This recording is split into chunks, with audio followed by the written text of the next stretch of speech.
Deux géants chinois du transport maritime sont tombés d'accord sur une fusion. Après 8 mois de préparation, COSCO et Channan Shipping Group ont annoncé l'établissement du Channan COSCO Shipping Group à Shanghai. C'est le plan de fusion chinois le plus complexe. Depuis la crise financière de 2008, l'industrie du transport maritime a été tirée vers le bas et il n'y a pas de signe significatif de reprise. Le Baltic Dry Index ou index de la Baltique a chuté récemment de plus de 10 000 points à 300 points. De nombreuses entreprises de transport maritime se sont effondrées. COSCO et China Shipping ont également traversé une période difficile. C'est pourquoi ces deux géants du transport maritime doivent travailler ensemble pour traverser l'hiver. La pression de la compétition était à la fois internationale et domestique. Le chevauchement des activités entre COSCO et China Shipping était évident. Ils étaient tous deux dans les transports et la location de conteneurs dans les ports et les pétroliers. Ils étaient donc en compétition entre eux avec les autres concurrents internationaux.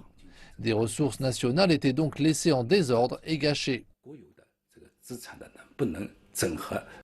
4 entreprises au sein de ces deux géants prendront en charge les différents aspects de l'activité. COSCO deviendra une pure entreprise de transport maritime de conteneurs, la 4e plus importante du monde. China Shipping Development se concentrera sur le transport de pétrole et de gaz, ce qui en fera la 2e plus importante dans le monde. COSCO Pacific achètera à China Shipping Container Lines des actifs portuaires et pourra se vanter d'avoir le débit de production le plus élevé de la planète. Cette restructuration va permettre de réduire la concurrence irrationnelle entre ces deux géants qui bénéficieront d'importantes économies d'échelle et pourront se concentrer sur la concurrence internationale. Après la restructuration, la combinaison China-COSCO Shipping prendra une part de marché plus importante et sera capable de devenir une voie dominante dans les alliances avec les autres grandes entreprises de transport dans le monde. L'entreprise aura par exemple son mot à dire sur l'organisation d'une alliance et sur la façon de répartir les voies de transport.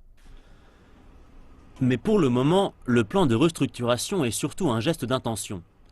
Le plan de mise en œuvre détaillé n'a pas encore été présenté.